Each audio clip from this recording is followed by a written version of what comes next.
আসসালামু আলাইকুম। আমার নাম মুসলিমা। আমি দীর্ঘদিন যাবৎ একা আছি স্বামী ছাড়া। একাকিত্ব জীবন আর ভালো লাগে না, তাই আবারও আসলাম ক্যামেরার সামনে। আচ্ছা, তো মুসলিম আপনার জীবনে কি ঘটেছে, কেন বা আসছেন, সেই কথাগুলো একটু বলেন। আমার জীবনে অনেক কিছুই ঘটে গেছে। আমার যখন 12 বছর বয়স ছিল, আমার মা আমার বাবার বিরুদ্ধে নিয়ে আমাকে বিয়ে দিছে। অল্প বয়সে বিয়ে দিছে। তারপর যেখানে বিয়ে বসছি ওইখানে স্বামী রোজগার করতো না, আলিশ ছিল। মা বাবার কথা মতো চলতো, মা যেটা বলতো ওইটাই শুনতো। আমাকে রোজগার করে খাওয়ানোর মতো ক্ষমতাও ছিল না। অনেক দিন বাবা মার কাছ থেকে নিয়ে আমি সংসার চালাইছি। চালানোর পর আমাদের একটা বাচ্চা হইলো। বাচ্চা হওয়ার পর মনে করছিলাম হয়তো একটু জোরে বলবেন, হ্যাঁ। হয়তো ঠিক হয়ে যাবে, যে এখন বাচ্চার হচ্ছিলে হয়তো রোজগার করবে, আগের থেকে এখন একটু ভালো হবে।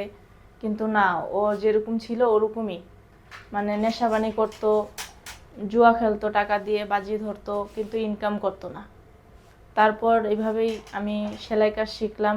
সেলাই কাজ শিখে বাসায় আমি কাজ করা শুরু করলাম। আচ্ছা, আমরা একটু জানতে চাই আপনার কত বছর বয়সে বিয়ে হয়েছিল। আমার যখন 12 বছর বয়স তখন আমার বিয়ে দিয়েছে। আচ্ছা, তো এই যে 12 বছর বয়সে আপনার বিয়ে হলো, এই বয়সে তো মেয়েরা লেখাপড়া করে কিংবা আহ, এই বয়সে খেলাধুলার সময়, তাই না? জি। তা এত ছোট বয়সে বিয়ে দেওয়ার কারণটা ছিল কি? আমাদের অভাবের সংসার ছিল। আমরা দুই ভাই এক বোন। হুম। আমার বাবা মা, আমার বাবার স্থান ছিল না থাকার মতো, আমরা থাকতাম ভাড়া বাসায়। হুম। ওদের রোজগারে মানে পড়ালেখা করাইতে পারতো না। আমার দুই ভাইকে কাজে ঢুকাই দিছিল, হুম। ভাইদেরকেও পড়ালেখা করাইতে পারে নাই। কিন্তু আমার আব্বুর ইচ্ছা ছিল আমাকে পড়ালেখা করাবে। হুম। আমার মা ভাবতেছে যে এখন একটা বিয়ে দিয়ে দেই, যদি পরে না বিয়ে দিতে পারি, এই অবস্থায় আছে, এই অবস্থায় বিয়ে দিয়ে দিই। কিন্তু আমার বাবা রাজি ছিল না। আমার মা, আমার নানি হুম। দুইজনে মিলে, মানে তাদের আত্মীয়র সাথে আমার মায়ের ভাই লাগতো, আচ্ছা, ফুফাতো ভাই। যখন আপনার বিয়েটা হয় তখন তো আপনার 12 বছর। জি। 12 বছরে কি একটা মেয়ের বিয়ের গঠন হয়? না। আপনার কি বিয়ের গঠনটা ছিল শরীরে সেরকম? না, আমার সেরকম কোনো কিছুই ছিল না, আমি বুঝতামই না। আচ্ছা। আমি আমার মা যেটা বুঝাইছে আমাকে, হুম। বুঝায় ছোট ছিলাম, বুঝাইছে, বুঝায় বিয়ে দিছে। বিয়ের পর আস্তে আস্তে সংসার কি। আচ্ছা, বিয়ের পরে যে মানে স্বামী স্ত্রীর যেই একটা আহ, সাংসারিক মানে স্বামী স্ত্রীর যে ভালোবাসাটা, সেটা কি জি। বুঝতেন আপনি? না, আমি সেটা বুঝতাম না। তা আসলে আপনার কি বাসরাত হয়েছিল সেটাই জিজ্ঞাসা করছিল। না। হয়। আচ্ছা, তো আসলে এই যে মানে নাবালক বয়সে বিয়ে হওয়ার পরে বিয়ের কোনো কিছু না বুঝে যে সমাজে যে আপনাদের যেমন বেশিরভাগ আপনাদের এলাকায় নাবালক বয়সে জি। বিয়ে হয়, এরপরে আবার সংসার ভেঙে যায়। তারপর কত বছর, বিয়ের কত বছর পরে সংসার ভাঙছিল? বিয়ের কত বছর পর সংসার ভাঙছি? হুম। বিয়ের প্রায় 7.5 বছর, 8 বছরের কাছাকাছি। আচ্ছা, তো বাচ্চা হয়েছিল কত বছর পরে? আমার বাচ্চা হয়েছিল, বিয়ে হয়ে 2.5 বছর পর বাচ্চা হয়েছিল। তখনও তো আপনার নাবালক। জি। তা আসলে এতে কি আপনার মনে হয় না যে ছোট বয়সে বিয়ে দেওয়ার কারণেই আপনার, যেমন আপনি আপনার স্বামীকে বোঝা, স্বামী স্ত্রীকে বোঝা, এই কিছু কমিউনিকেশনের অভাবের কারণেই আপনার সংসারটা ভেঙে গেছে, না অন্য কোনো কারণে? এরকমও কিছু থাকে, কিছু কিছু মা বাবা আছে যে মেয়েরা একটু বড় হইলে বিয়ে দিয়ে দেয়, বুঝে না, বা জামাই যাচাই বাছাই করে না, দেখলো উপরে দেখলো একটু ভালো দিয়ে দেয়। হুম। ভালো দেখে বাড়িঘর দেখে দিয়ে দিছে, কিন্তু ছেলেরও বয়স খুব কম ছিল।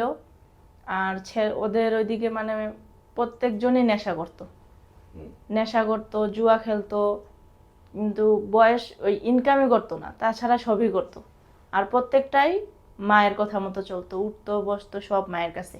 আমি যদি কোনো ছোট হয়ে যদি কোনো ভুল করছি, আমার একটা ভুলও তারা মাফ করে নাই, আচ্ছা, প্রত্যেকটা ওনার নিয়ে বয়স কত বকাবাদ্য ছিল? করছে। আপনার হাজবেন্ডের বয়স কত ছিল?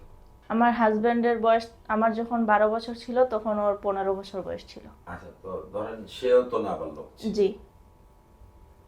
তো সবকিছু মিলে আসলে মানে আপনার কি মনে হচ্ছে যেটা এই অল্প বয়সে বিয়ে হওয়ার কারণে আপনার জীবনে এমন কিছু ঘটেছে? হ্যাঁ, এমনটাও হইতে পারে, কিন্তু কিছুটা ওরা নিজের ইচ্ছাকৃতভাবেও করছে। হয়তো আমরা বুঝতাম না, কিন্তু আমার শাশুড়ি আমার শ্বশুর ওরা ঠিকই বুঝতো যে এরা ছোট ছোট মানুষ, ছোটভাবে বিয়ে হয়ে আসছে, তার উপর আমাদের আত্মীয়ই। কোনো কিছু ভুল ত্রুটি থাকলে তাদের ক্ষমা করা উচিত ছিল, বুঝাই দেওয়া উচিত ছিল, কিন্তু তারা কখনো বুঝাইতো না। আমাদের স্বামী স্ত্রী যদি রাতে ঝগড়া লাগে, কোনো পার্সোনাল বিষয়ে ঝগড়াঝাটি লাগে, ও আমার হাজব্যান্ড সাথে সাথে তার মা বাবাকে ফোন দিত। মা বাবাকে ফোন দিয়ে বাসায় ডাকে আনতো, আলাদা বাসা ছিল, বাসায় ডাকে আনে। ওরা তখন আমাকে বোকাবাদ্য করতো, আমার মা বাবাকে ফোন দিত, দিয়ে বলতো আপনার মেয়েকে আসে নিয়ে যান, আপনার মেয়ে এরকম ওরকম আমরা রাখবো না। তারা কখনো আমার একটা ভুল, তারা কখনো আমার ক্ষমা করেনি। আচ্ছা, তো আসলে এই যে মানে লাস্ট ফিনিশিংয়ে 7.5 বছর আপনি সংসার করার পরে সংসারটা ভেঙে যাওয়ার কারণটা কি ছিল? কারণটা ছিল হচ্ছে, আমি সেলাই কাজ করতাম, হুম, সেলাই কাজ করে ভালোই ইনকাম করতাম। সেলাই কাজ করে মনে করেন 7 বছরে অনেক টাকা কিস্তি তুলছি, কিস্তি দিছি, শোধ করে টাকা জমাইছিলাম। হুম, সেই টাকা দিয়ে বাড়িঘর ঠিক করলাম, ঘরের মাল পানি কিনলাম, যে সংসার করব বলেই করছি, যে আমার টাকা মানে আমার স্বামীর টাকা আমার বাচ্চারাই খাবে। এখন বাচ্চারা ছোট আছে, এখন যদি বাড়িঘরগুলো ঠিক করে নেই, পরবর্তীতে যেটা ইনকাম করব সেটা দিয়ে বাচ্চাদের জন্য রাখবো, এরকম আমার প্ল্যান ছিল। কিন্তু মানে কি একান্ত সব এই টাকা দিয়ে বাড়িঘর ঠিক হয় নাই, কিন্তু কিস্তি তুলছিলাম 2 জায়গা থেকে। তো ওকে বলছিলাম যে যদি তোমার কষ্ট হয় তাহলে তুমিও কাজ করো, আমিও কাজ করি, দুইজনে 2টা কিস্তি নিয়ে বাকিটা সংসারে করি, চালাই। কিন্তু না, ওর যখন বাড়ি ঘরগুলো ঠিক করা পর্যন্ত ওর মা আর ছেলের ব্যবহার খুব ভালো ছিল। যখন বাড়ি ঘরের কাজগুলো হয়ে গেল তখন থেকে আমার সাথে খারাপ ব্যবহার করা শুরু করলো। মানে আমাকে দেখতেই পারতো না, আমি এটা করলে দোষ, ওইটা করলে দোষ। আমি আশা করতাম যে আমার স্বামী আমার পক্ষে সাপোর্ট করবে, আমি আর কারো আশা করি না, কারণ স্বামী ভালো হলে গাছতলায় থাকা যায়।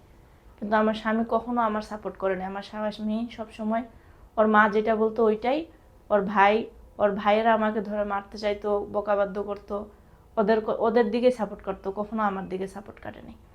তো এটা একদিকে আসে আমি দেখতেছি যে যেহেতু এখনও এটা ঠিক হচ্ছে না, তো এটা সামনেও আর ঠিক হবে না। তাহলে আমি যদি এইভাবেই চলতে হয় তো আমি একাই চলবো, তোমার সাথে আমি সংসার করব না। তখন আমি সিদ্ধান্ত হলো যে ডিভোর্স দিয়ে দিব। ডিভোর্সের সময় আমার কাবিনের টাকাও তারা দেয় নাই, বা আমার মা যেটা ডিমান্ড দিয়েছিল মা বাবা সেটাও দেয় নাই। আচ্ছা, তা আসলে স্বামীর কাছে কোনো কিছুই পেলেন না। না, এই যে আপনি ক্যামেরার সামনে আসার মূল উদ্দেশ্যটা কি, মানে কেন আসছে? ক্যামেরার সামনে আসার মূল উদ্দেশ্য হচ্ছে আমার 2টা মেয়ে, একটা 7 বছর বয়স, একটা 5 বছর বয়স।